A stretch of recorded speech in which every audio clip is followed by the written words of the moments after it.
Books.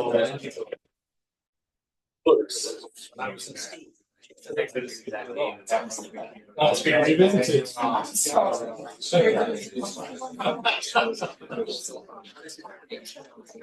Great. Shall we get started? Welcome, everyone. Thank you all for resisting the temptation of this incredibly beautiful summer's day to come and hear about this very important subject of European defence and how the EU best connects to non-EU European countries, in one of which we're, of course, sitting. We have three terrific speakers to kick us off. Brendan Devlin, on my immediate left, is our this year's EU visiting fellow. He is perhaps the leading specialist in the European institutions on European energy policy, and actually created the Energy Community Treaty between the EU and South and Central European states. And he's subsequently, I think he'll tell us, been asked to think about what such a treaty might look like for defence. And so I'm very grateful to you, Brendan, for suggesting that we have this conversation. Our second speaker on my right, Luigi Scazzieri, is, as of 3 weeks ago, a senior policy analyst in charge of common security and defence policy at the European Union Institute for Security Studies. But before that, has for many, many years been at the Centre for European Reform in London, where I've got to know him and has done some very outstanding work on this subject. And I believe he holds a doctorate from King's London, KCL, where Armida also graduated. That's right. So we have a very strong KCL representation here. Armida van Ries, our third speaker, is a senior research fellow at Chatham House. She leads the Europe program there, and amongst her specializations is indeed European security policy and Europe's role in the world. We're going to start the conversation by thinking about European defence and the relationship with the UK, of course, in the prospect of possible ceasefire negotiations in relation to Ukraine, in the prospect of May the 9th on Red Square and a possibly horrendous spectacle, the various world leaders lining up with Vladimir Putin to celebrate, quote unquote, that day, but also in the prospect of a very important summit between the UK and the EU on May the 19th, which will be about security and defence policy, but also about much more than that, about the whole security strategic relationship between the UK and the EU. So we've got a great lineup and well-qualified people in the audience. Each of our speakers will speak for no more than 15 minutes, and then we'll have plenty of time for discussion. Brendan, the floor is yours. Thank you.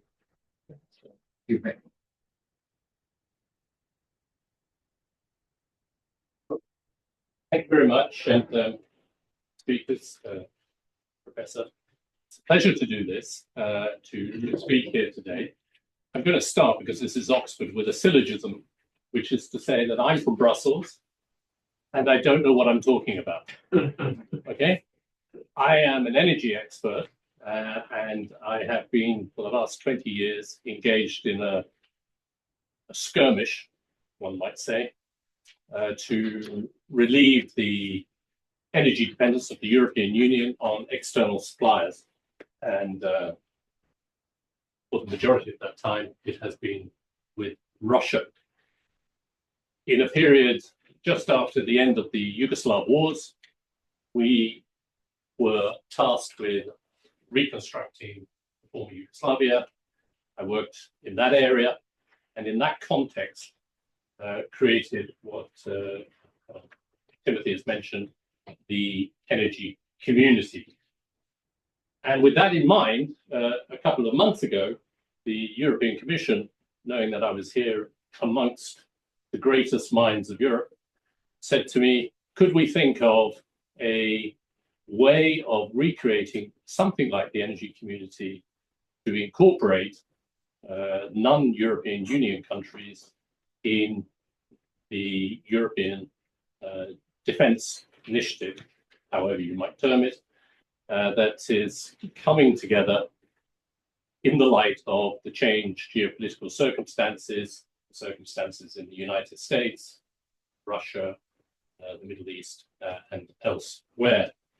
And so, as an academic experiment, I put together today's slides as to what might be able to be done within the legal framework of the European Union.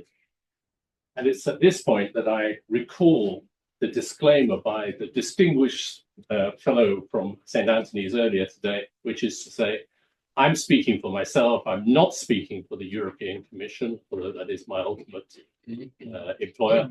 I am given academic license to break the party line. So this is my views about something that could be done. It is not the view of the European Commission or of anybody else.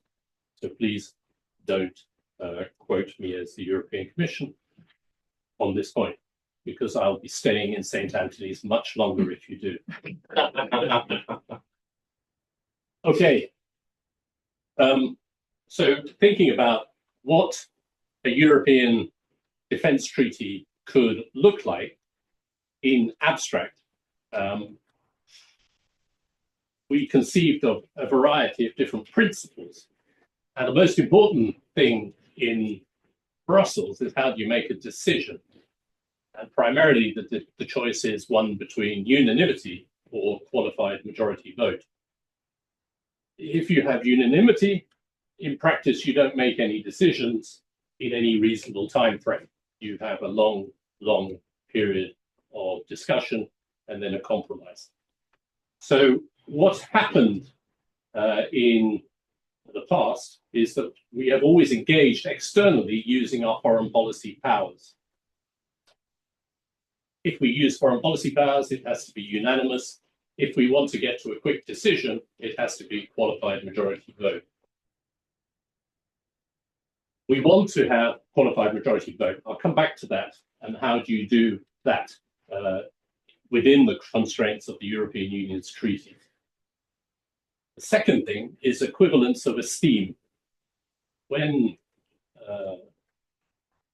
some of you may have been involved in the enlargement process. In the enlargement process, there was a joke in the enlargement teams. The enlargement process is broken into chapters, free movement, transport, such like, where you discuss different areas, policy areas.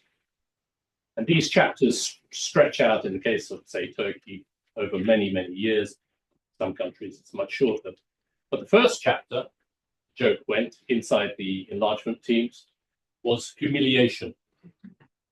The point there was that there was no negotiation. It was a take it or leave it process. And this spoke to the fact that there was not equality of esteem. There is no ability for the country that is joining the European Union to have any influence over the policy. Here, if we're going to talk about defence, and we're going to talk about potentially bringing in, say, the United Kingdom, Norway, and others, we're going to have equality of esteem as a legal principle within the text of the treaty and also in its negotiation.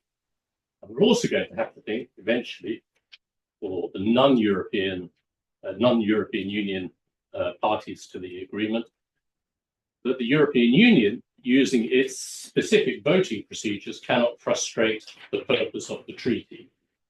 It's an important point which third countries tend to ignore.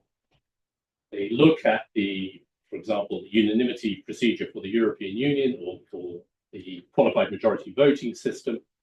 Those rules can be structured in a way to prevent the development or the implementation of a third country agreement. So you need to have this equivalence of esteem as a principle in the negotiations and in the treaty. And I think it's important, if I was the United Kingdom, for example, to know what that meant in practice for the internal decision-making of the European Union.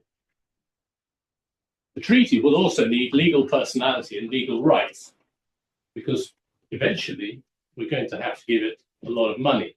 I think the current envelope well, it's extraordinarily large for what could be used for European defence policy in the future. And I think that that is going to be a key issue, is to create the legal policy, personality and the legal rights. This would normally be done through a host government agreement between where the site of the institution which will administer the treaty would be and the government which is hosting it. So, for example, in the Energy Community Treaty, that is in Vienna, and there's a host government agreement between the government of Austria and the energy community, and it now administers a fund of 1.2 billion euros for the reconstruction, or the maintenance, should I say, of the Ukrainian energy system. So it will have that. I think also for it to be acceptable, we're going to have to say we're excluding the 4 fundamental freedoms of the European Union. And that, again, is something which is not normally done in external relations agreements by the European Union. Normally, some aspects of all 4 of the freedom are included in a treaty, such as, say, between Switzerland and the European Union, or Norway, or the EFTA, or whatever. But they generally are always present. Here, we're going to think about how to exclude them. We're also going to think about provisional application, because we need it now, and we want to make sure that there is no hold-up from ratification. Ratification, also very importantly in the European Union context, would be decided by qualified majority vote if we designed it in a certain way. We would also, I think, want to have a sunset clause, so that after 15, 20 years, the instrument disappeared automatically.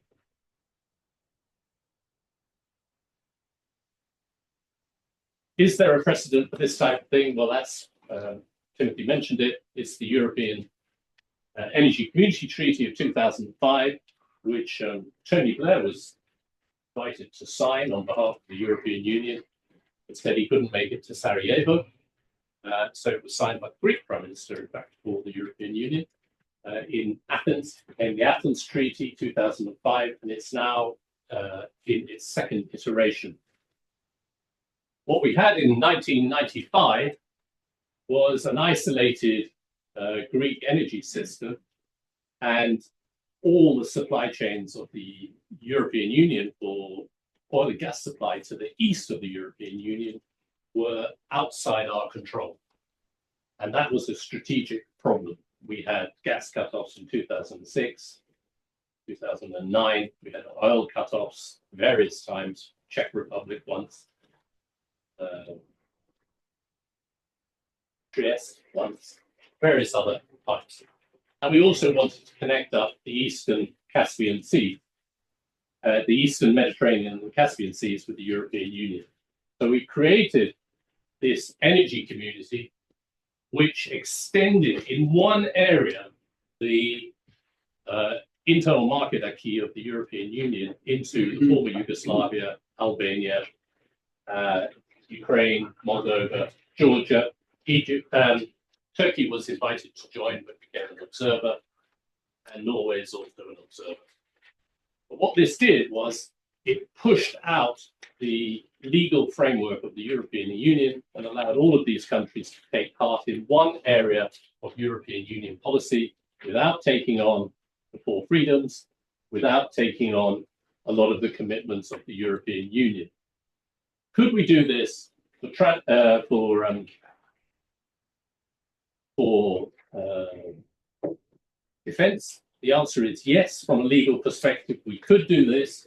We would have to base it on joint purchase or purchasing of material to allow for the internal market construction that would result in qualified majority voting in the European Council and would result in an accelerated adoption and ratification of the treaty. So the internal market aspect of it is absolutely key. And that is why when you see in Brussels, they talk about joint purchase and such like, that's the reason. So you can get a quick decision made within the European Union, and we can also, as you might imagine, deal with those who are less convinced about the strategic necessity of acting in common at the present time. I'm sure you can't work out what it means. Could we do it on the basis of the current political situation? I think we probably could, but it would require somebody to be heroic in proposing it. And as the present time, the proposals that we've seen, such as, I don't know if you know, the Bruegel proposal, all the proposals that we have seen so far have been done on the basis of external relations or foreign policy legal bases, and that requires unanimity. So those proposals will not go forward. We need somebody to propose it on the basis of the internal market of the European Union. If we went ahead with it, this is a sketch of what it could look like. I don't have sufficient time to go through all the things that it could possibly do based on the legal framework that I am proposing, but we could get to that in discussion, and it would be greatly enriched by the views of my co-presenters. Thank you.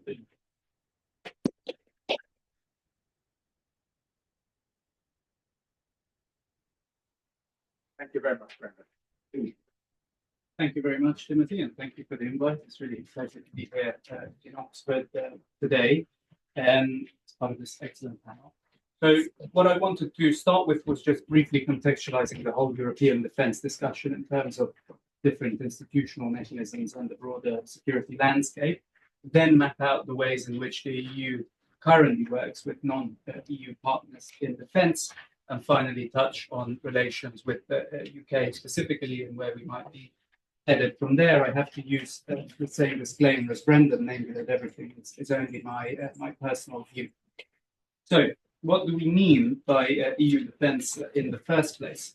Of course, defence remains predominantly the competence of member states. We have national armies, national defence budgets, national defence planning, and there isn't really a single market for defence yet. There is, of course, a lot of cooperation between countries, both at an operational level, also in terms of jointly acquiring and developing capabilities. And much of this cooperation happens either bilaterally, in small groups, or indeed through NATO. But the EU is an increasingly important piece of the puzzle as well. In theory, it's been for a long time. We all know that ever since the late 1990s, the Common Security and Defence Policy, the EU missions, of which we have had dozens now, but a dimension that has emerged much more recently is that of EU involvement in defence research development, and since the start of Russia's full-scale invasion of Ukraine, also in defence procurement. So since 2021, we have the European Defence Fund, which is probably the most familiar and well-known of EU tools. It's a sizable pot of money that is meant to foster joint research and development efforts. We have a framework for enhanced defence cooperation in the form of permanent structured cooperation, and in particular, its flagship project, Military Mobility, which aims to ease regulatory but also physical obstacles to moving forces and equipment across Europe. And then we have had new tools since Russia's invasion. One of them to expand production of ammunition and urgently needed materiel. Another one to foster the development of, the acquisition of capabilities jointly. And then just last month, we had even more instruments in the form of the proposed SAFE regulation. So that is the EU issuing loans to member states for them to then add to their national defence budgets. We have also had proposals to allow member states to spend more on defence outside of the Stability and Growth Pact by activating actually the national escape clause. And then we have a range of ideas in the white paper about how to scale all of this up via regulatory simplification, by trying to make life easier for defense companies, and also by finding money, for example, from the private sector. There's a big discussion over the degree to which ESG rules are preventing investment in the defense field. Now, in terms of how the EU works with non-EU partners, in terms of missions, there is, of course, a long record of partners being involved in EU operations. They do not have decision-making rights, but they, in practice, do have some ability to shape a missions mandate if they make a substantial contribution. But nonetheless, they are treated as third countries. In terms of the newer instruments, the capability development group, the discussion is more complicated. Because one starting point to bear in mind is that most of the EU's instruments are anchored in the single market and specifically in industrial policy. They are aimed at strengthening the European defense industrial base and therefore treat EU members and non-EU members in a rather different way. And that's especially true of tools that draw from the EU budget specifically. Not all of them do. So in principle, these instruments are open to the participation of partners. The most open one is permanent structured cooperation. And specifically, we have seen several partners already participating in the military mobility project. We have Canada, we have the United States, we have Norway, and we have Switzerland soon as well, not the United Kingdom. When it comes to the tools that are more linked to the defense industry and to fostering the development of hard capabilities or defense research, there is a hierarchy of partners. At the most closely integrated level, you have Norway, which has the formal status of associated country. And that is in virtue of its EEA membership. Norway pays into the European Defence Fund, for example. In return, its firms can participate on the same terms as EU counterparts. Norway does not have the same degree of influence as an EU member, but that has not been an impediment so far to Norway's appreciation of this instrument. You also have, in an equally privileged position, Ukraine. That's because many of the EU's instruments are designed specifically to help Ukraine. For instance, ammunition that is required by Ukraine, or indeed capabilities that member states then donate to Ukraine. And Ukraine does not have exactly the same status as Norway because its firms cannot participate in the EDF, but nonetheless, in the proposed European Defence Industrial Programme, which you may have heard of, Ukraine will, there will be a specific pillar of that instrument that is devoted to supporting Ukraine, which, assuming it is adopted, as things are, will put Ukraine in a very specific position because it will only benefit from the instrument without having to pay in a fee. So that's a very different arrangement from Norway.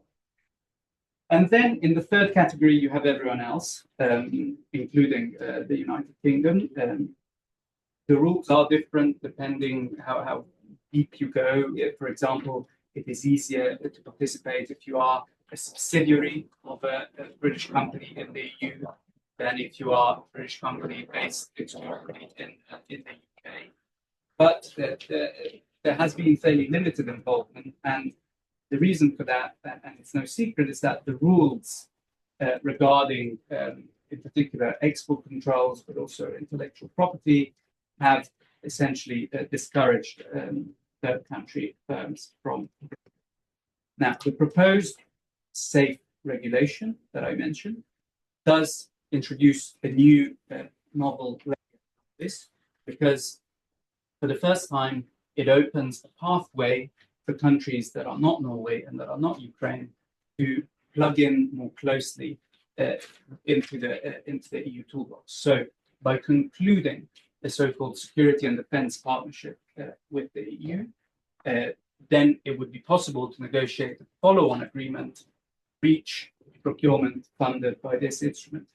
The long and short of it is this would, assuming the UK and the EU negotiate such a pact, as seems to be on the cards for the summit, then that would be one step closer to involving the UK in EU defence. Indeed, I would say that that's become the formal precondition in many ways for closer EU-UK relations in the field of defence. That model could conceivably be extended to other EU instruments in time. But in terms of how far this might go, the UK-EU relationship, and then I'll maybe, if there's time, briefly touch on Brendan's proposals. So I think there is a very broad appreciation in the EU that the UK is a unique partner, that it shares the same challenges, and that it's very, very closely aligned. And there is, of course, a very significant degree of industrial integration already, with a number of European players operating in the UK and a number of British players operating in the European Union. So in principle, it would make sense to have a much deeper relationship, both to avoid disrupting existing cooperation, but also to reap the benefits of scale and of scale.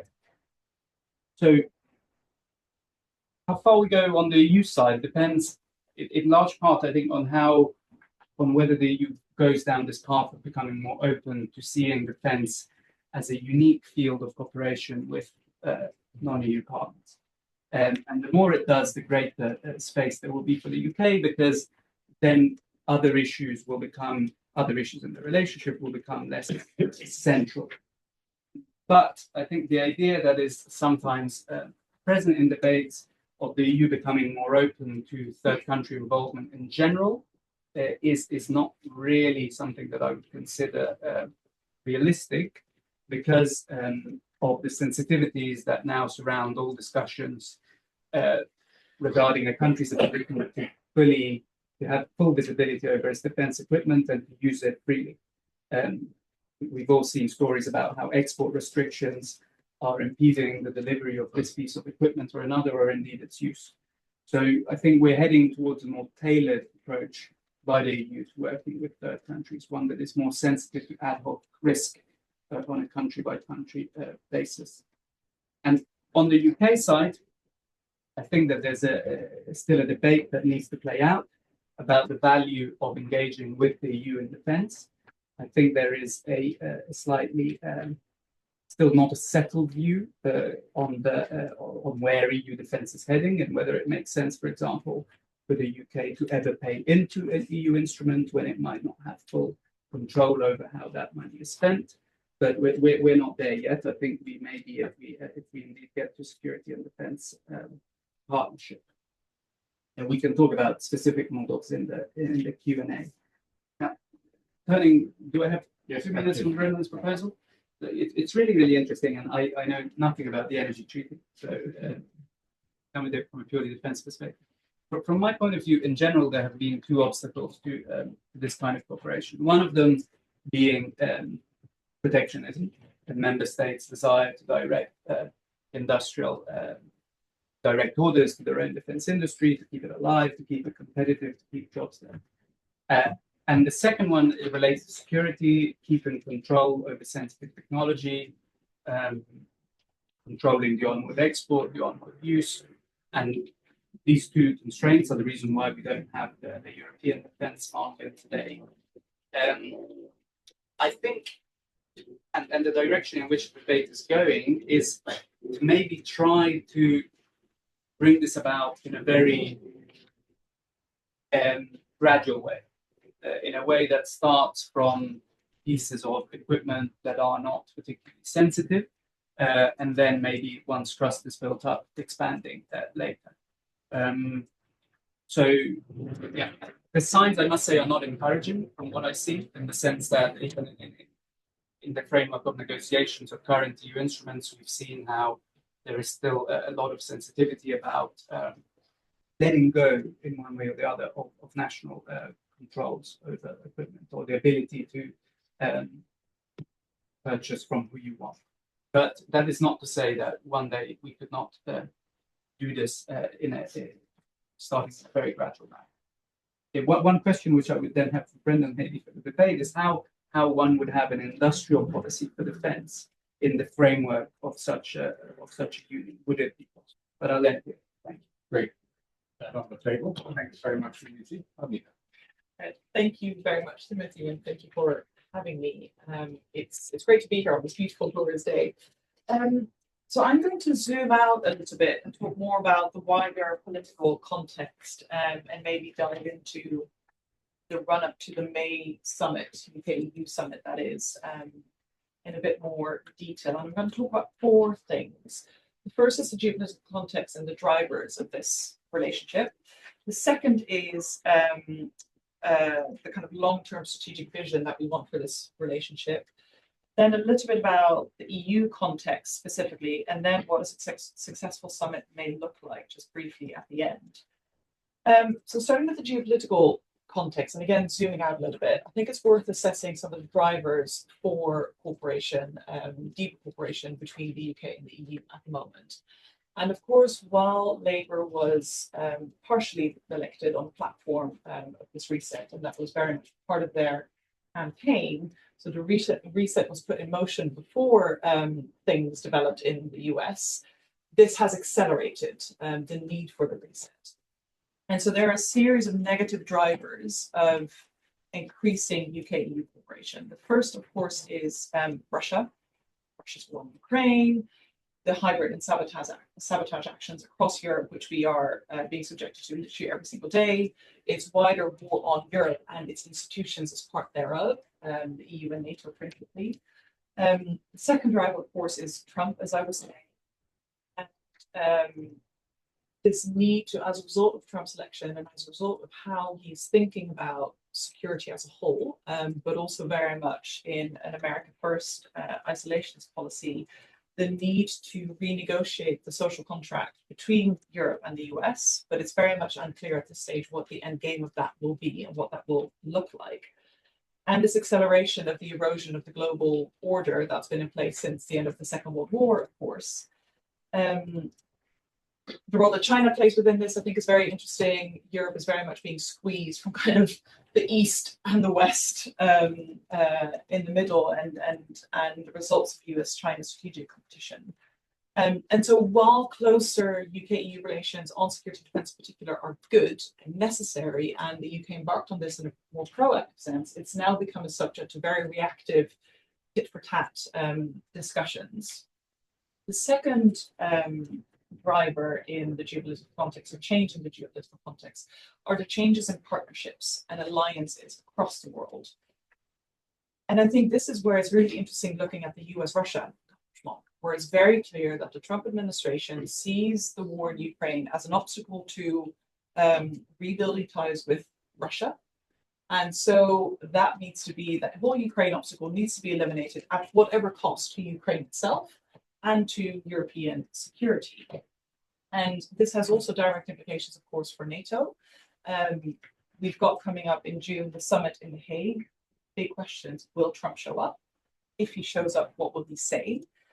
And at the moment, the discussions that we're having are even, NATO's existence as a defensive alliance was in part about Russia, very much. That was why it was set up. We're now at the stage where getting to a summit communique that identifies Russia as a main security threat to Europe and to the Euro-Atlantic order is a question mark.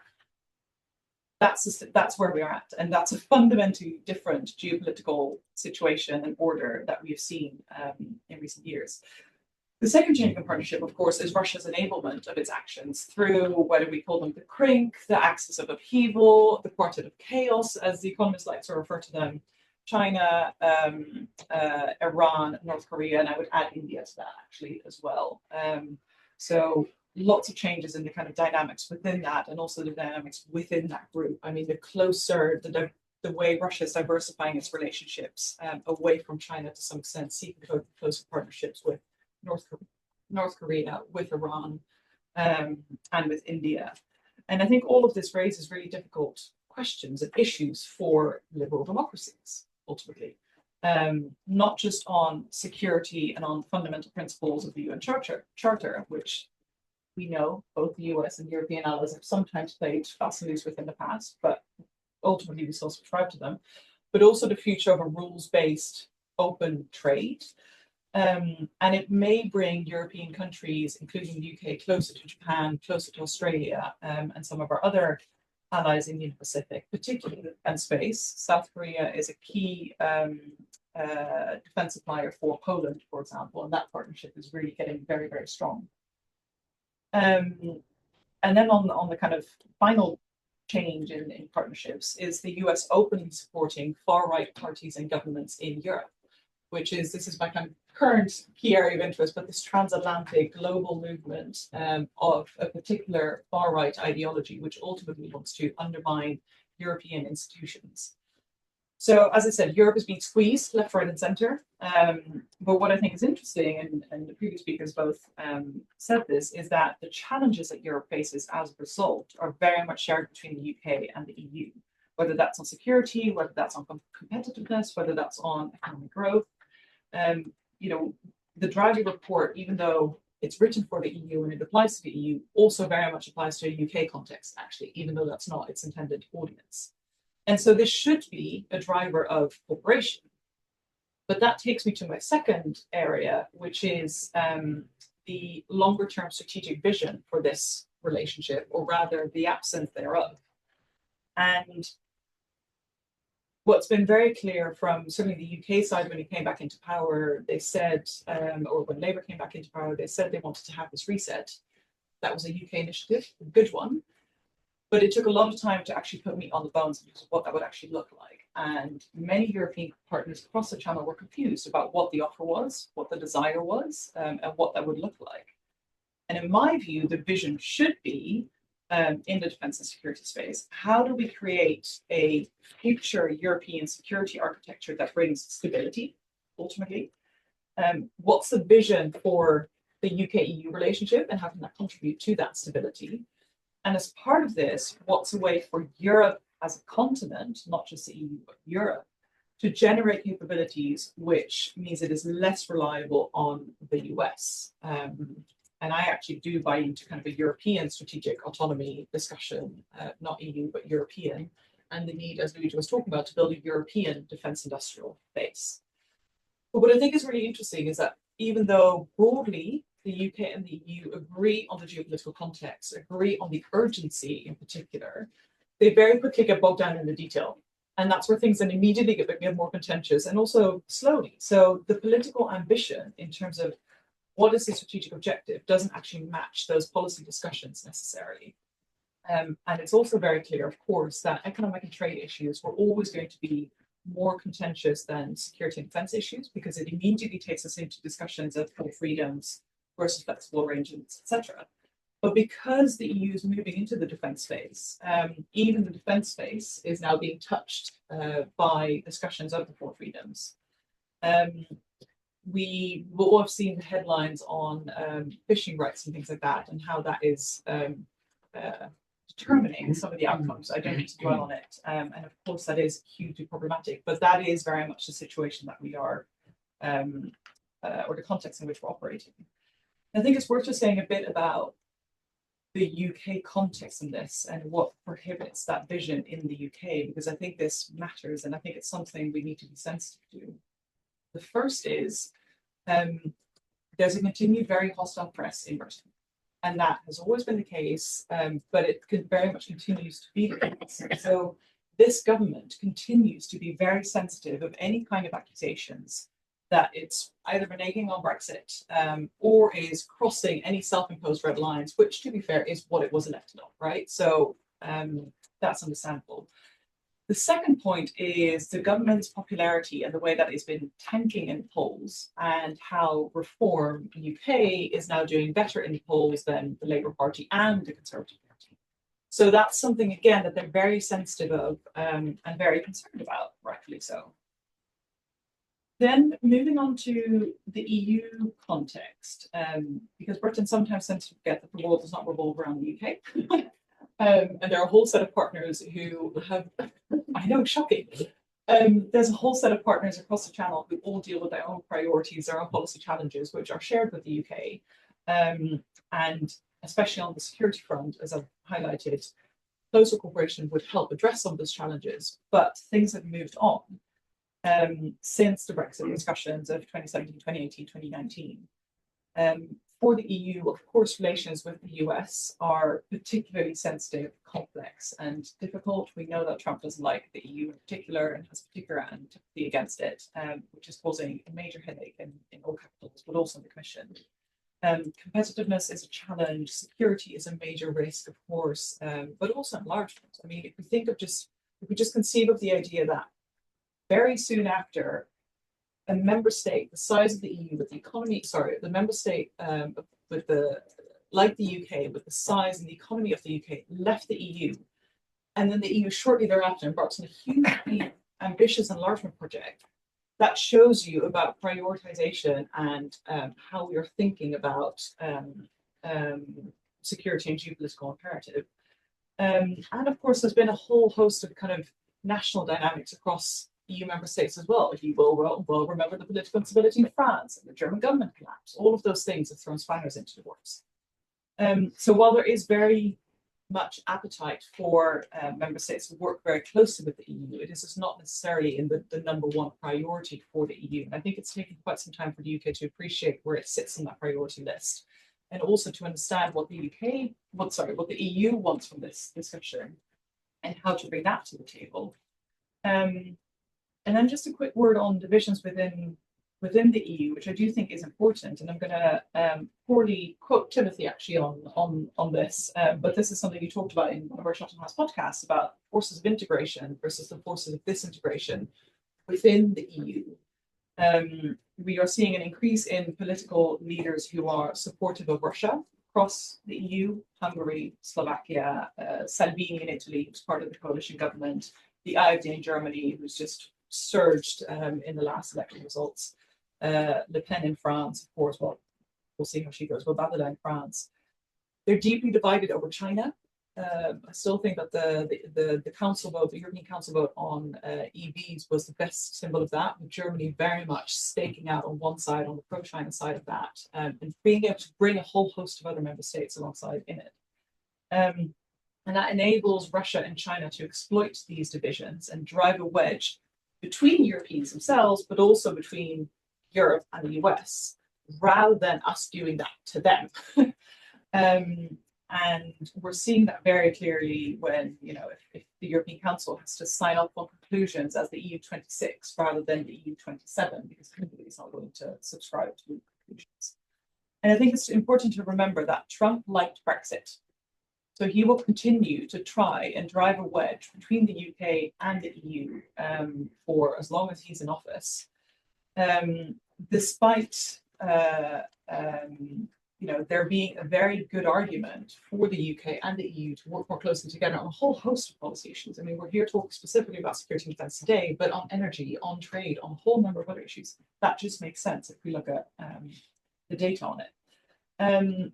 So that's a set of kind of internal EU challenges. And so when it comes to defense, I think the exam question for the EU specifically really is that it needs to figure out what it wants to spend money on, who it wants to spend it with. Clearly, the UK, Norway, and Turkey need to be a part of this, but there's just no agreement on that at the moment. And that's what makes this particularly difficult, because we don't have time to go through lengthy negotiations or discussions because this is so sensitive, and also because of procurement times is so slow. So then perhaps finally just a brief word on a successful summit outcome. So the first thing to say is that the outcome very much has to match the ambition to meet the geopolitical challenge. Will we see that? I'm not sure, because of all the sensitive discussions and all the kind of domestic political context playing out within the UK and the EU. Obviously, a security and defense partnership would be an excellent place to start, not just because it's a good thing to have that, but also because it sends a signal to the US, to Russia, to China, to everyone else, our adversary who might be watching. The The second aspect is that this discussion about European security and defence tends to be quite technical. Even the discussion so far today is quite technical, rightfully so, because that's just the nature of the beast. But we need to start bringing the public into these conversations, and the public don't understand these technical discussions about some of the terms that we've been throwing around here today. At the same time, that is absolutely essential if we want them to understand why we need to increase defense spending, why cooperation is necessary, why we might see more, defense industrial jobs in particular parts of the EU and not in others. This is about the defense of our continent. And so bringing that conversation to the voters and to the public is something that has to be part of these summit discussions and conversations. So we very much need to see security and defence as a starting point for UK-EU relations, but absolutely not as the end point. And I think that is something that will come out of the summit, likely lots of discussion on agreement to work together more closely in future. I will leave it there. Fantastic. Thanks very much.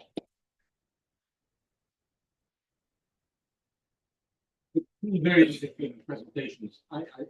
It's impossible to structure the discussion, but I'm going to try and suggest we start with the treaty proposal and the more specific defence questions, and then move on to the larger ones.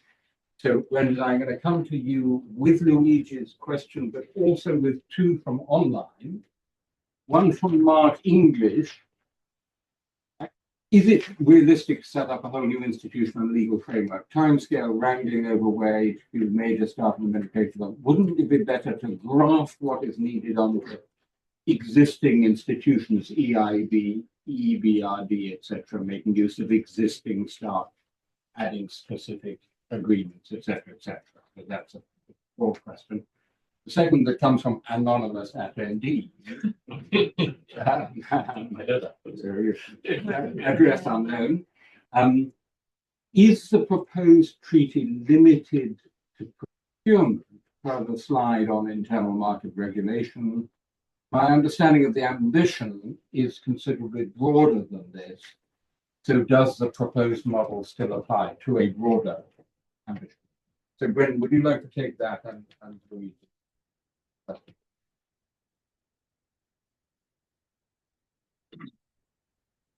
Again, I'll preface my remarks by saying I'm not speaking for the European Commission, particularly to that anonymous person online.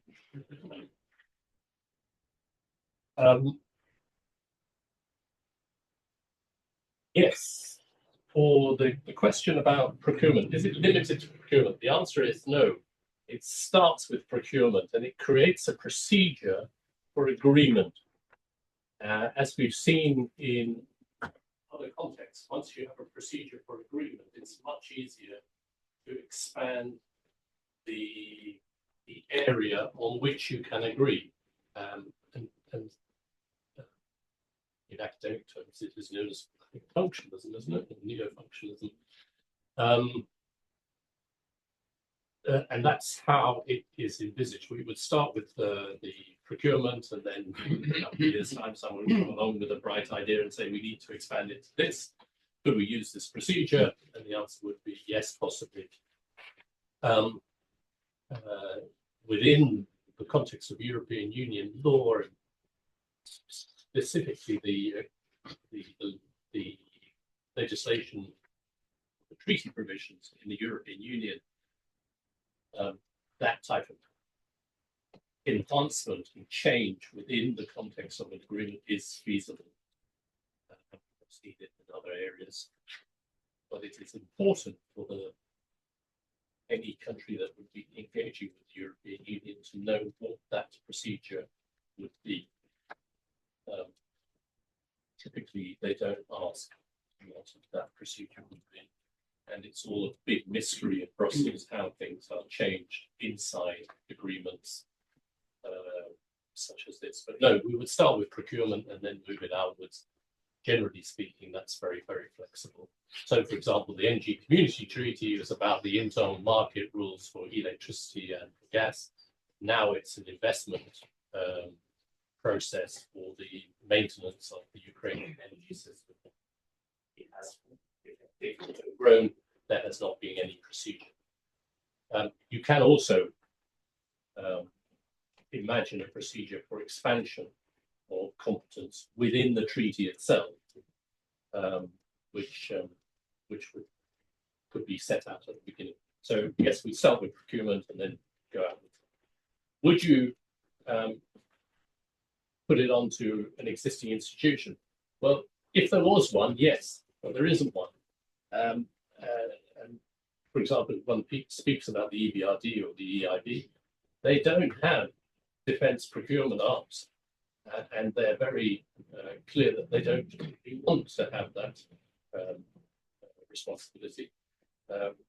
They are banks, they are not democratic institutions, there's no oversight, etc., etc. If you were being extremely flexible in your imagination, you could imagine reversing defence into the European energy community, because that already has all the institutions and all the frameworks necessary for such an agreement to, and it has within the context of that treaty the ability to expand into other areas. I don't think anybody was thinking about defence when it was set up, but it certainly has an article which says we can expand this to other areas of cooperation by agreement amongst all parties. So you could have an energy and defence community on the basis of the existing energy community, and if the United Kingdom wanted to join both, they could. Just a thought, if anybody's from London here, to think about that. And as for the last question, Luigi's question, this is an industrial policy, and that's the basis of the treaty. Article 173 is industrial policy. It would be based around the competence of industrial policy, creating a European Union industrial policy for defence, expanding on the two procurement directives, potentially having an impact on the exclusionary clause in the European Union's treaties, which says defence is not necessarily within the purview of internal market rules. So you could narrow down that by making an external agreement with third countries on how to interpret that exception in the European Union treaty rules itself. But that's all for energetic and imaginative lawyers at the instruction of governments telling us what we need to do. What's lacking is the instruction. Is there a particular moment at which the instruction might come? I mean, is there a European Council meeting or whatever it might be? I mean, is there a particular moment at which you envisage the... At the moment, in Brussels, there are several ideas floating around. I would guess that this is not one of them, because it hasn't come from a member state. It's come from within the European Commission. The European Commission equally does not have any. They've just reorganised the Directorate General for Defence and Space, and it has been given no new resources, none, zero. I understand. Some shit's really happening. You're well ahead of me. But things are going to change, and we don't know where the things are going to change. If they went for an institutional perspective, an institutional change, like such as I'm suggesting, there would be many more resources. If they went for a bank's proposal, it would be shifted out to potentially the EIB or the EBRD, probably the EIB. It really depends what they think is necessary. If the intention is to have a managed transition from the integrated NATO framework, the European pillar within NATO, it's going to be institutional. If it's just about buying things, it could be a bank.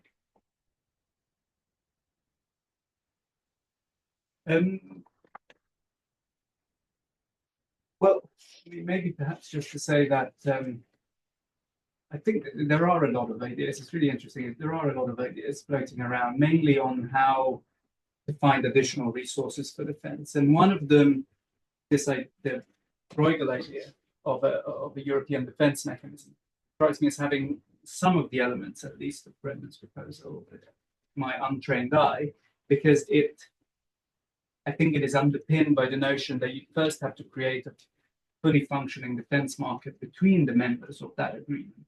And then what's additional, and correct me if I'm wrong, Brendan, in yours is also that it can be extended very easily to non-EU members.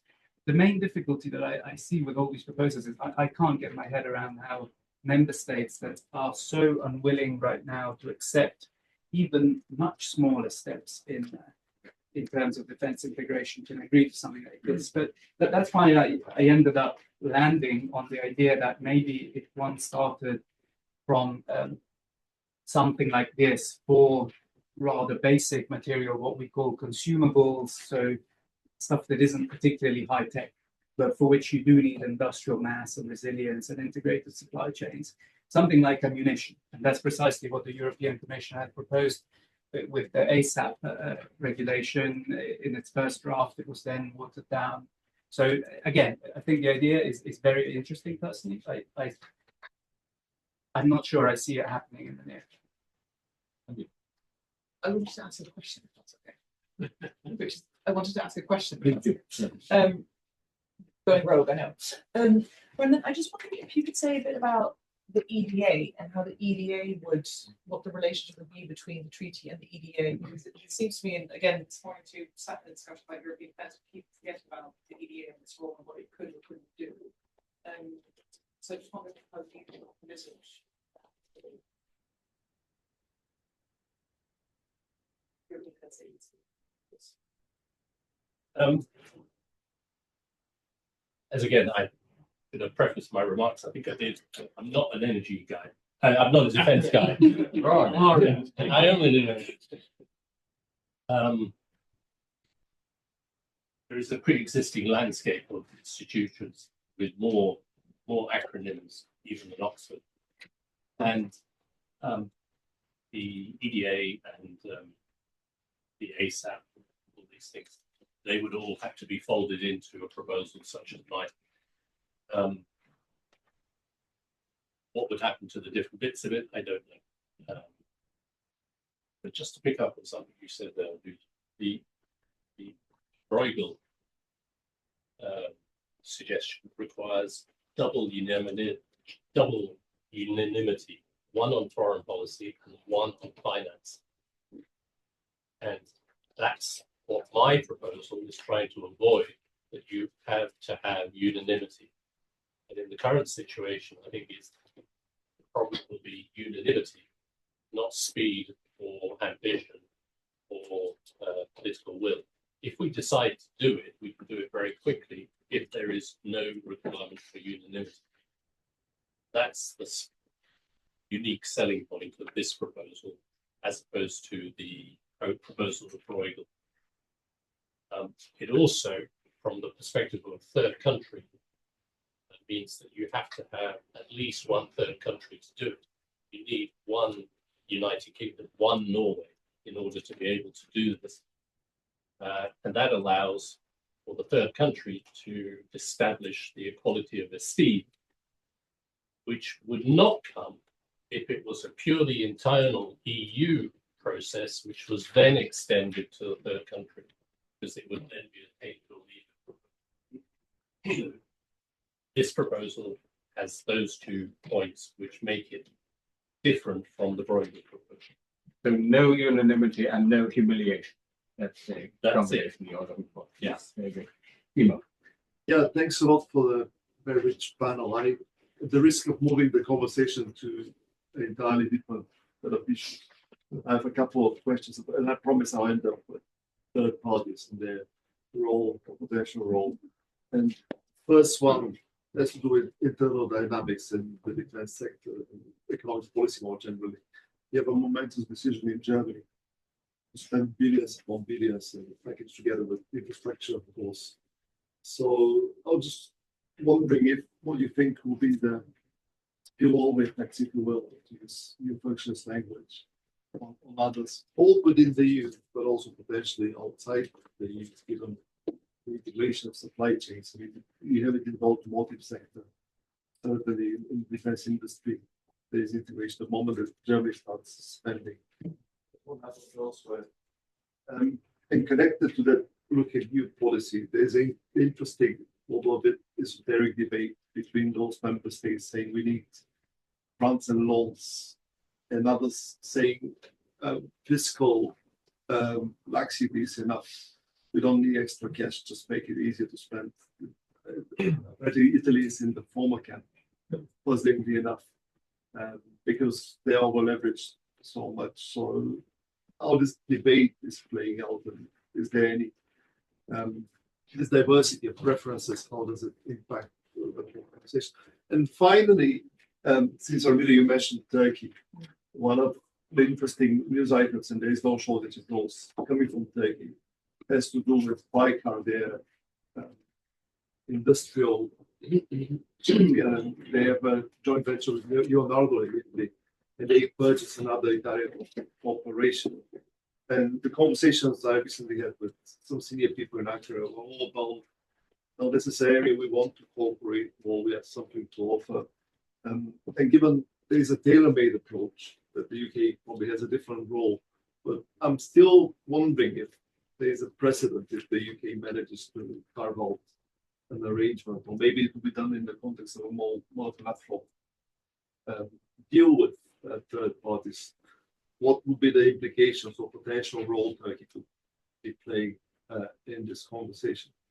Thank you very much, Tim. Who would like to? I'd be happy to. So, all very interesting questions. Thank you. On how the German decision is going to play out, I see several levels. But within Germany, first of all, what we're seeing is already first signs of converting industrial capacity in unused sectors like automotive into producing for defense. But that capacity, in all likelihood, is not going to be enough, or is not going to be ready enough at the right moment. So what we're going to see is, again, more of what we have been seeing already, which is German firms like Rheinmetall, for example, and it has been doing this quite extensively, buying up smaller defense players around the EU, or setting up partnerships with them, and then therefore integrating them into broader supply chains. And I would argue that in its specific area of expertise, Rheinmetall is emerging as a European defense champion and integrating these supply chains.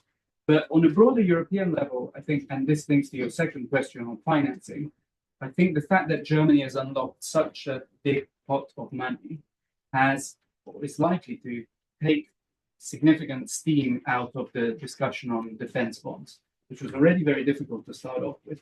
Now there's less urgency because actually Germany is going to spend, assuming they spend all of what they have created themselves really to spend, assuming they spend it all. But the problem with loans, and I think we're seeing some of this already with the SAFE mechanism, is that, first of all, the rate at which these loans are dispersed isn't necessarily appealing to many member states, because the rate at which the EU borrows is, again, it doesn't make sense for Germany to borrow, it doesn't make sense for the Netherlands to borrow. For some of the countries that may want to borrow, defense is not necessarily a huge priority. So that leaves a small group of countries. And the saving even then is not huge. So what would make a very big difference is loans similar to grants similar to next generation EU. But I think that we're not really there yet in terms of that discussion. I think it could move, despite what I just said about the German defense spending increase, if we were in a completely different and much worse situation in European security than we already are. I'll leave that to your imagination, but it's not impossible. On Turkey, so I think Turkey is seen as a very interesting player by individual member states. And although because of the development of Ukraine's defense industry, that may have slightly lessened, it's still important. But whether Turkey can be more closely linked to the EU's defense tools as such, I'm unconvinced, because of the requirement to have friendly relations and so on, that there are always going to be impediments in that regard, as long as the current situation in Cyprus persists. So I think Turkey will cooperate closely with individual member states, but I don't see it being close to EU.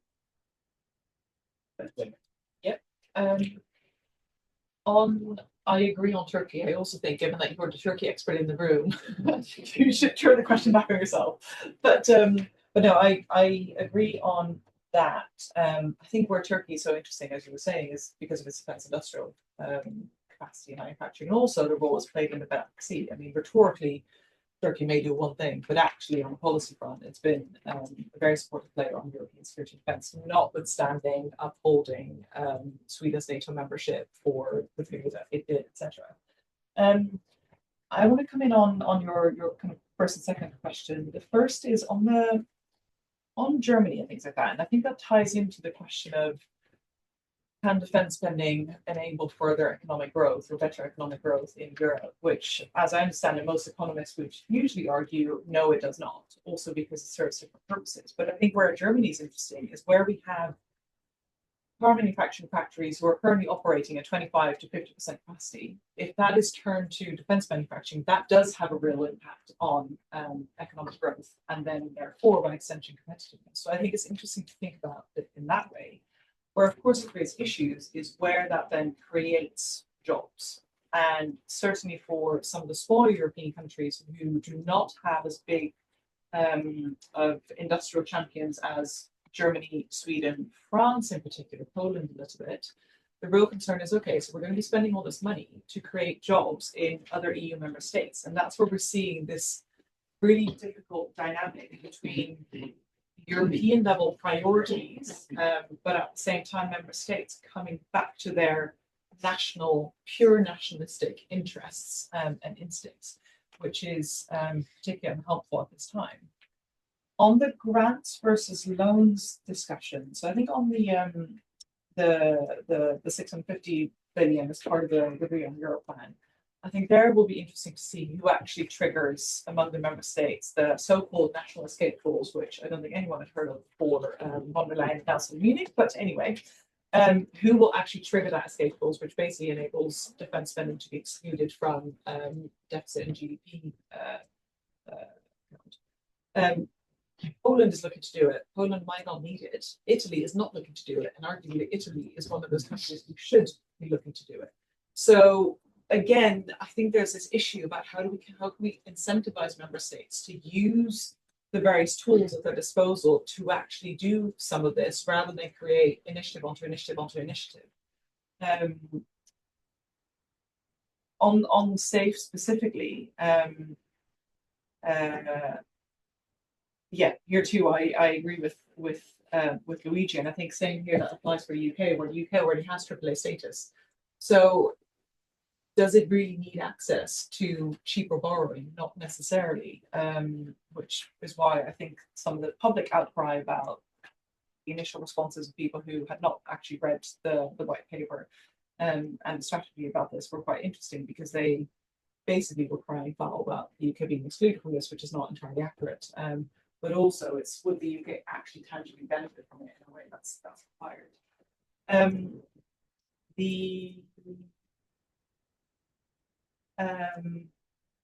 Just briefly on kind of the third party engagement and agreements, I think in the UK context, there's a difficult dynamic and kind of tug of war, not the tussle between acknowledging the UK's potential contributions to this, while also, because of the Brexit history and that still having a bit of a long shadow, avoiding the cherry picking discussion. And as Luigi was saying, I think it's really interesting how Ukraine, who has never been a member of the EU, obviously, is an accession country, has further access into the EU market than the UK currently has. Understandably, for lots of different reasons. But I think that does just show a little bit about the Brexit shadow and I guess concerns and still sensitivities around some of this, not just in Brussels, but also in particular member states. Northern Ireland has a great access. Yes. Thank you.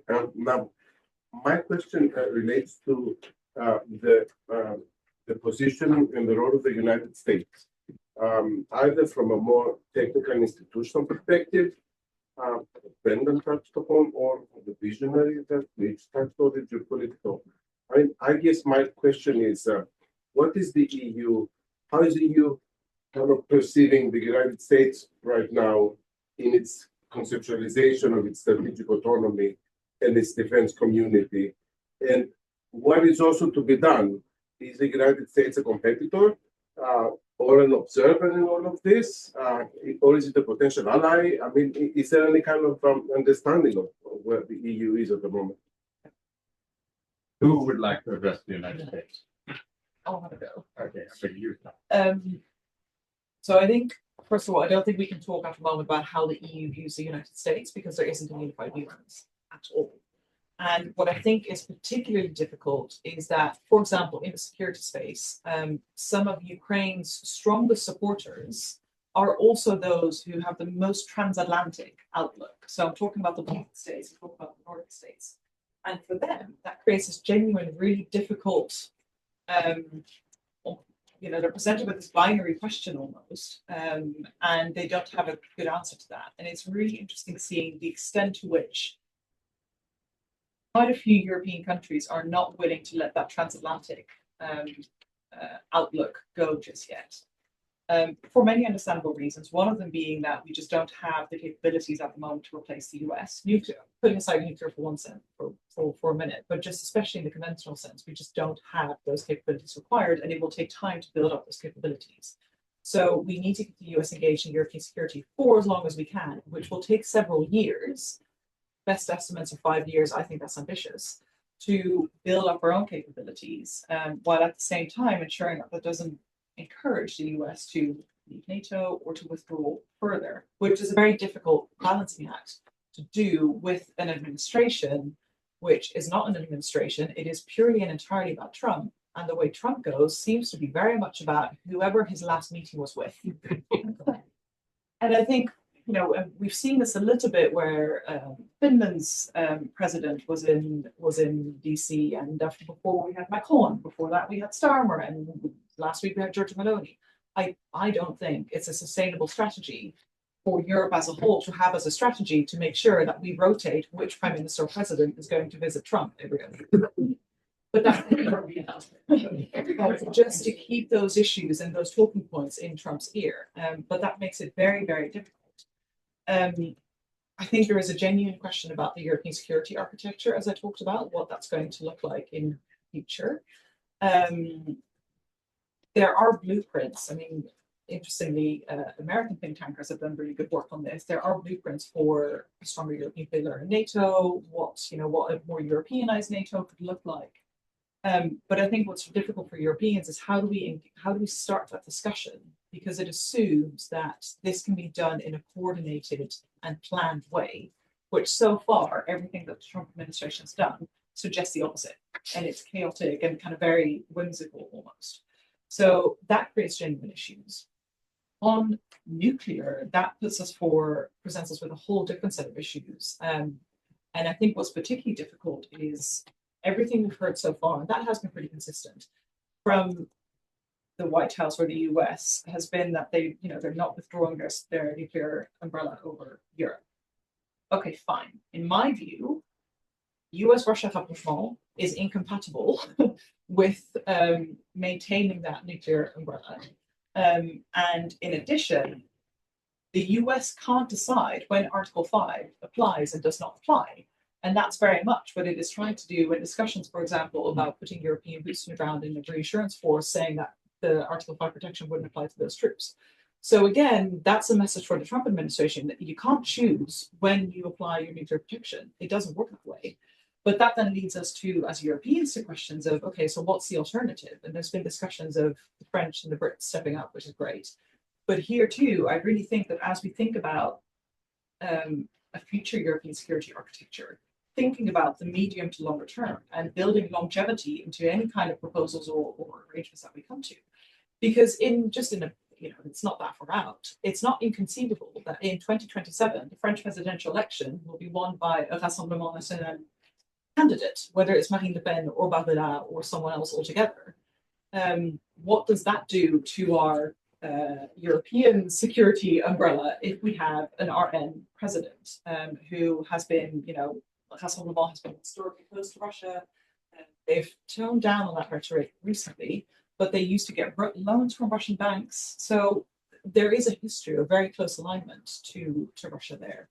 So this just presents European policymakers with a whole set of really difficult choices and trade-offs, none of which are straightforward, to none of which there's a right answer.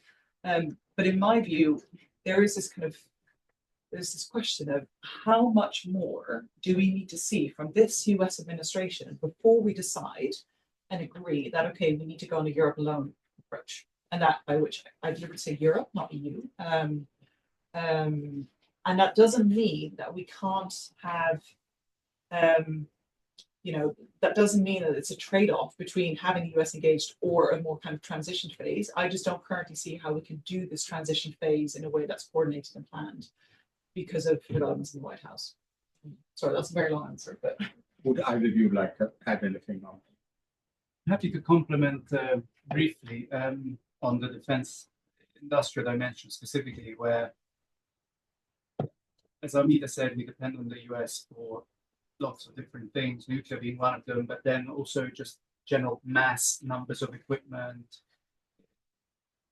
individual capabilities that I won't go into, but it's an essential piece of the puzzle at the moment. In industrial terms, the US has always been a competitor for European firms, of course. And the fact that EU tools have been set up as single market instruments to foster the development of European industry speaks to a desire to transition away from that. Now, the speed and the extent to which that happens is controversial within the EU. And we've seen, indeed, the reason why negotiations over so many of the EU's instruments have been so slow, and why, for example, EDIP is still stuck, is that there is a big debate over whether you should still be able to produce with EU money American weapons in Europe under license or not. So it's the speed of the transition which is being questioned, the speed and the extent. So this is the perfect moment to bring in, if I may, our US Navy visiting fellow, Matthew Boyce, who at lunchtime today gave a talk on expanding the European defense technological industrial base for deterrence. Matthew, would you like to comment on this point a little bit more broadly? Yes, yeah, Professor Ash, thank you very much for inviting me to be here. I really appreciate the panel giving your remarks today. And I mean, clearly a very relevant topic, and I'm really glad that I had my talk before yours, because a lot of very good pieces that I need to actually incorporate into my own research. I really appreciate it. You brought up some great points, and I'll talk about my perspective on the U.S. transition. That's actually a piece that I talked about today as well. A lot of my approach was that the need is very urgent. Okay, and I think that is probably a debate that needs to happen, is the recognition of what that threat is and how quickly it is. My perspective that I took, and by the way, I need to put on the same disclaimer right now because I know we're online, is my remarks now are my opinion only and do not reflect the U.S. government, Department of the Navy, DoD, any of that. Okay, so please take that. I really do appreciate that. So the threat, my recommendation is to look at the threat. Is how urgent do you think that threat is? Is it in 5 years? And can you meet that threat in 5 years should U.S. resources be pulled? And this is, I'm going to say, convenient for my position, absent a political discussion and more of a where are those resources, those military resources going should global conflict break out? In the Western Pacific, in the Arctic, it will be likely a global conflict of some size. So that discussion, I think, should be debated in Europe. You brought up a very good. I'm sorry, I didn't catch your name, but you brought up a very good point about vision, and that I think is very central to starting this process and getting to a point where you can understand where that transition needs to happen. There must be a vision and an end state put out within 5-10 years. Not it needs to be done now for a 5 to 10 year or more out years idea of what this looks like for European defense. And then that needs to be, like you said, an internal European discussion that then needs to come to the United States about what are those expectations between those two actors, I'll call them. So yeah, I really do appreciate that discussion. Thank you very much. That's an excellent question, which how should European defence look in 5 to 10 years? Maybe it'll be our last question for the whole panel. So I put you on notice for that. David. Thank you, David. Yeah. David Madden, CSOX. Like Anonymous, I was intrigued by the reference to procurement in the title. And now I understand that it's an attempt to bring defence and security cooperation in sort of under the aegis of the single market. But does that aid or complicate any UK wish to use a closer defence relationship as a way of a closer relationship with the EU more broadly? Do we take a couple of questions and then come back to the panel? Jonathan. Jonathan Sherrill, also CSOX and ex-commission. I'm intrigued always when I hear Keir Starmer saying we have no need to choose between the EU and the US. Well, at the same time, what I'm hearing is very much in line with the desire to have a defence cooperation agreement with the EU as a first stage, along with other more internal market related things.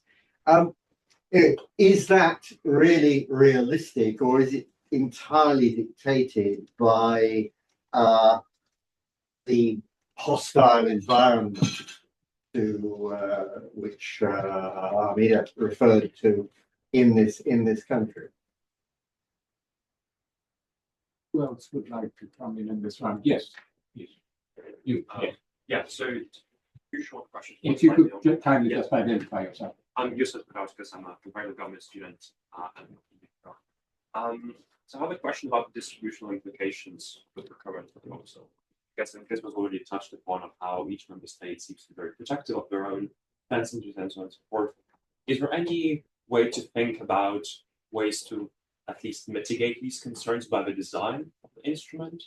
I'm not thinking of quotas or a cohesion policy for defense industry, but something that could be in the design of the instrument that could help with these distributional questions that I think each member state that is entering these quota negotiations could have.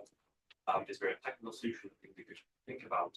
And my second question is about the connections of this proposal and this way of conducting integration with enlargement policy. The energy community is very much connected to how enlargement policy will evolve in the future. So what are the parallels here? And we could. Thank you very much. Who would like to start responding to those? I'm not sure there was one directed to me specifically, but I had maybe picking up on the thoughts from our US colleague on, I think one thing that's really confused European policymakers in recent years is the fact that for decades, the US, we had this burden sharing debate with the US rightly saying that Europeans had to do so much more, that we were free riding. And then when the EU actually started doing defense industrial policy, that was very controversial in the US because of what I had said, namely that US defense firms had been helped out. So I see this discussion going around in circles a bit, but going to the, what will European defense look like? Maybe that can be my segue to the final element in the discussion. I think we're going to see quite a institutionally fragmented landscape. I mean, this is just my view in terms of we'll have patterns of cooperation between individual member states. We'll have more Europeanized supply chains in many sectors. We'll have the emergence of European systems integrators in individual fields. And when it comes to jointly purchasing capabilities, I think we're going to have a role for the EU in some fields. We're going to have a role for existing institutions like OCCAR that we haven't mentioned, but actually is very important in the defense field. We're going to have a role for the EDA as well. Very fragmented. There's going to be a space for UK-EU cooperation in that. The question in my mind is how deep that cooperation is going to be. In theory, it makes perfect sense.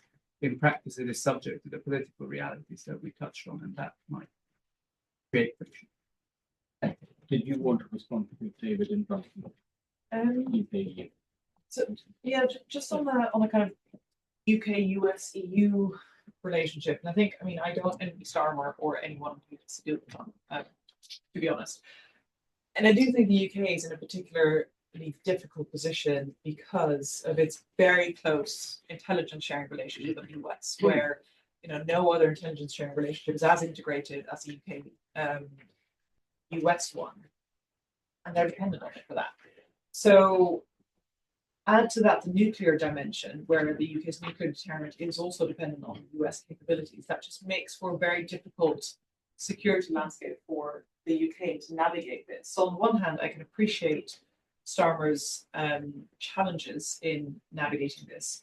On the other, I think that there's so much at the moment that brings the UK and the EU together, and particularly when it comes to upholding fundamentals of liberal democracies in terms of the rules-based order. None of this is perfect. We appreciate that. We acknowledge it. But still,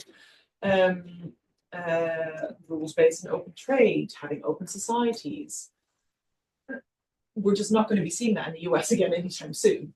So if anything, it's a decline. And the other thing that's of course scary is how much the MAGA wing of the Republican Party is trying to take lessons from Viktor Orban, in particular in Hungary, on how you roll back on some of those fundamental democratic institutions. So there's a lot that pushes the UK and the EU together. But I think some of those just deep realities make it very, very difficult for the UK. On European defence, I completely agree with Luigi. I think what we are already seeing is further, not quite fragmentation, but just national interests driven European Council conclusions and positions on this.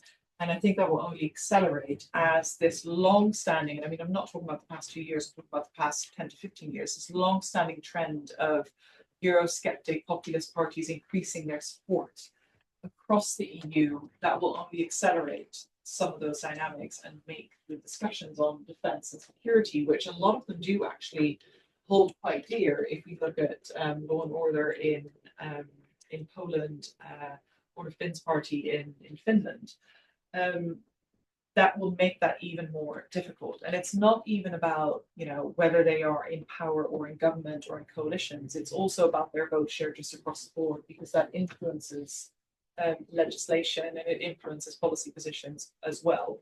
So I've realized I'm a pessimist, so I'm never too optimistic about anything, to be honest. But that's where I think it's going to be a very rocky road for European defence. Yeah. Brilliant. I forgot what I was going to say, but there was a question about procurement, wasn't there? Yeah, like single market. Does that aid or complicate any British wish to use closer defence relationships to get closer to Europe?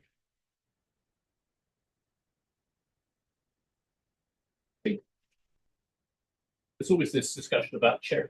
Once again, whoever's online, it's not me, okay? It's anonymous. It's anonymous. There's always this question about cherry picking the internal market. The interesting thing about the defence internal market is that there is at the moment no cherry pick. And as it were, a co-constructor of an internal market, as opposed to the EU internal market, an internal market for defence mechanism, I think that the United Kingdom has a specific role that it could play if it was willing to chance its arm, as it were.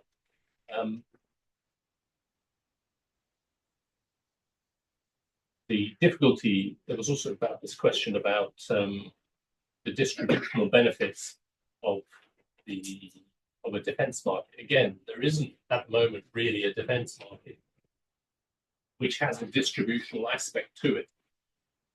I'm thinking back to Airbus, when we were putting Airbus together, there was a distributional discussion. This one also when we're doing Galileo and various other major infrastructure projects.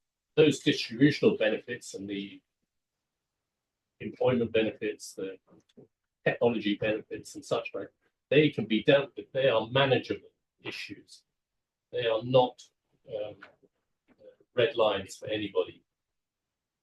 If you go through the procurement route and you're talking about buying stuff or developing stuff, for example, the missile shield, we can solve distributional and other problems either directly in the market that we're talking about or through offsets in other ways. It's a solvable problem, not a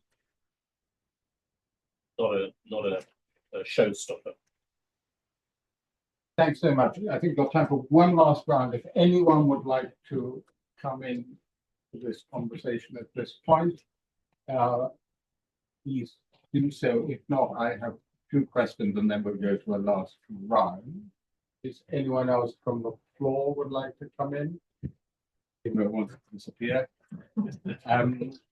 If I were perished of thought, Vladimir Putin, and I thought the conversation was about European defense, which in my view is, can I risk going across the Estonian frontier at some point?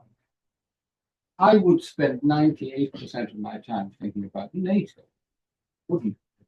Because NATO has the actual military plans for how you respond to any attack on NATO territory. General Cavoli has just rewritten the entire plans so that we now have Allied response forces that can reinforce the tripwire forces in the Baltic states very, very quickly, and so on and so forth. So, I mean, this is all obviously industrial policy and defense procurement are important aspects a la longue. But if EU policy is essentially about industrial policy and defense procurement writ large, then when it comes to European defense, isn't it really still about NATO and therefore building up the European pillar of NATO? That's question number 1 for all of you.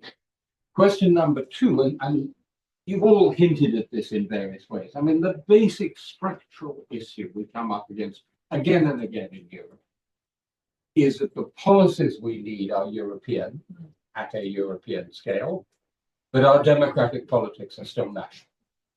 And it seems to me that is true in spades in this case, because not only are the national interests in terms of defense industry self-evident, the whole constituency depend on them, but it's a case of guns or butter. I mean, it's an acute conflict between spending more on defense and our contemporary version of butter, which is pensions, healthcare, social security in countries that have, apart from Germany, massive levels of public debt post-COVID. And of course, in the UK case, national politics, as you rightly said, are the main constraint on the reset with the EU, fear of reform UK. So that between on the one hand, the hard military reality, which is about NATO, 90%, and on the other hand, this really acute constraint of national democratic politics, how far can we actually realistically get in, say, a 5 to 10 year time frame? If I can put that as a kind of concluding question to you all, and perhaps we go in reverse order. So, Armida, if you'd like to kick off. So on your first question, I mean, I think that the key thing that we often forget about as we talk about capability targets, defense spending targets, all that kind of thing, is that ultimately that's just the input. And what we should be talking about more is the output. Now, ignoring the sausage maker for a minute, what comes out of the output? Ideally, that is something that can help us defend Europe if needed. And so I do think that there is something, I mean, it's really encouraging actually the extent to which there has been genuine closer EU-NATO coordination and cooperation on some of this. And I think the discussion has moved on from territorial reticence about who does what and, division of labor and all of that stuff to, I guess, a better understanding of using EU funds or EU mechanisms to help NATO fulfill its capability gaps, which is positive. I think for me, the open question mark continues to be then what kind of NATO and what kind of NATO are we supporting, who has leadership roles, etc. As I understand it, so far the new US ambassador hasn't torn up the rule book just yet, which is encouraging. But again, he's been there for 3 weeks, a month. So so a long way to go. But I agree, and this is also why there's an element of don't throw the baby out with the bathwater in terms of the NATO, in terms of the institution that there is around that, in terms of the command and control structures. We can't just replicate that easily and quickly. I will say a quick word on the JEF, which is the Joint Expeditionary Force, which is actually a very useful mechanism for European countries to deploy forces quickly. It wouldn't have the same impact as a kind of all-out NATO deployment if Russian tanks were over the Estonian border. But we have other ways than just NATO, thankfully. But I think that the kind of the future of NATO in the short to medium term is really, really important to that discussion. On the guns versus butter discussion, this goes back to my earlier point about why it's so important to bring this discussion to our public and why it's so important to bring our public into this discussion. And I'm sorry to be that person, but we're actually doing a piece of research at Chatham House at the moment, which is very much looking at what are some of the political risks and calculations and trade-offs of raising defense spending in a way that in some countries risks increasing fueling support for populist parties. In other countries, it will be something else, what that risk and trade-off is. So I can't give you the answer just yet to what that is, but that is a fundamental question. And I think certainly at the European or the EU level, I should say, there's also something about how do we maintain European solidarity when Italy and Spain and Portugal don't look at Ukraine through the same existential lens for Europe in the way that the Baltic and the Nordic states do. And of course, you know, we could argue that the Northern European states don't take Southern European states' security concerns, genuine security concerns, seriously either. So this whole issue around European solidarity in the defense and security space is also one that needs to be, or requires a reinvigorated debate. And I do think we can question to what extent the NATO 360 approach, as outlined in its strategic concept from 2022, I think, whether that's really worked and been useful, or whether the Southern European states feel that they're just being sidelined, which in reality has been the case. Thanks very much. Luigi. Thank you. So to your question, I think yes, a lot of it is about NATO, because NATO is the organization for which European countries organize their defense. It has the structures, it has the plans, it has the capability to defend Europe. And I completely agree with Armida that actually the relationship has become clearer in recent years, because the EU has purposefully cast itself as an actor further more on the industrial side than on the capability side. And so while there is still friction institutionally in the relationship, in practice, I think it is significantly better than it was. And I think we are moving towards a more European NATO. The more the US disengages from it, the more actually you still maintain the alliance, but just in a Europeanized version in terms of personnel and in terms of allocated troops. But of course, that requires a huge effort. It's not going to be by any means easy. And on the guns versus butter debate, it's very different across Europe. In some countries, it's obvious that you need to spend much more on security because your security is directly threatened. In others, it's a very tough sell. And I think I again agree. I think there's a very big risk of creating a significant opening to populist politics if you allow populists essentially unchallenged to portray themselves as the party of peace versus the party of war, right? The establishment party of war. And if we are to sustain significantly high levels of defense spending across Europe, I think there needs to be a way of, yes, educating, but also elevating the discussion above these distributional conflicts. And again, that's going to vary country by country, but that's why we may, in a really bad situation, end up on the idea of EU defense bonds again, just as we did during the pandemic. When things got really, really bad, we ended up on a solution which fixed the problem or kicked the can down the road. Thanks. Thank you very much. Brendan, last word. Well, earlier today, we had the opportunity to listen to our colleague, my colleague's name,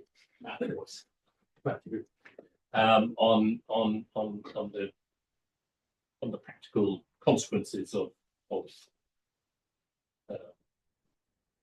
American perceived disengagement in NATO and the necessity for having an agreed pathway for that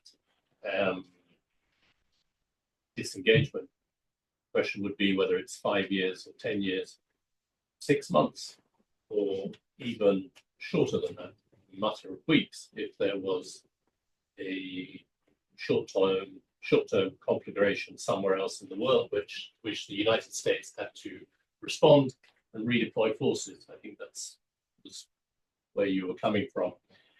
And what would we do?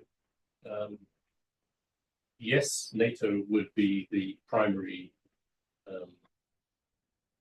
mechanism for management and the use of plans and such like. The national forces would still be there, but we don't have any contingency planning at all in the European Union or the wider European space or any of that United States disengagement, whether it's planned and agreed with us or short-term and immediate, whether it's for political win or for political necessity. We simply don't have that.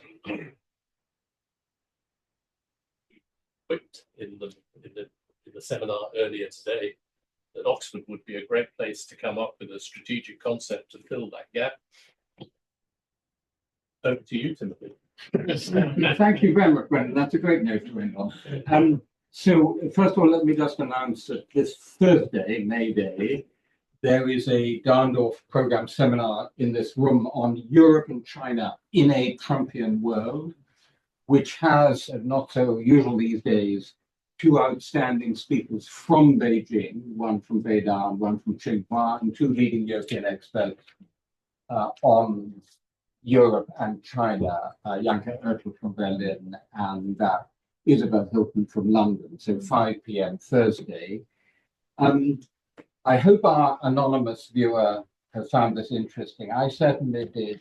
Despite the immense complexity, for me, three things have emerged. Number one, European defense is in a way a misnomer because it's what the European Union is doing to fund and support European defense. That is actually what we're talking about. It's not actually defending Europe in the sense that that term is used by military historians. Number two, that to defend Europe, and I think we've all said this in different ways, we need what we're not getting, which is a real strategic plan for burden shifting in NATO in short order to make it a more European NATO. Very difficult to do when you don't know what Trump is going to say this afternoon, let alone tomorrow, but nonetheless, that's clearly what we need. And thirdly, this really important point that our politicians need to start making the case more persuasively everywhere in Europe except Northeastern Europe. Northeastern Europe is the one place. Scandinavia, Finland, Baltic states, Poland, they get it, they understand it, history. But everywhere else, to make the case, and something that was new to me, this point that otherwise you open this window for even more populism. We are the party of peace. I think it's a really interesting point. So the three big, very interesting points to emerge from this very interesting, sophisticated discussion. Please join me in thanking our speaker.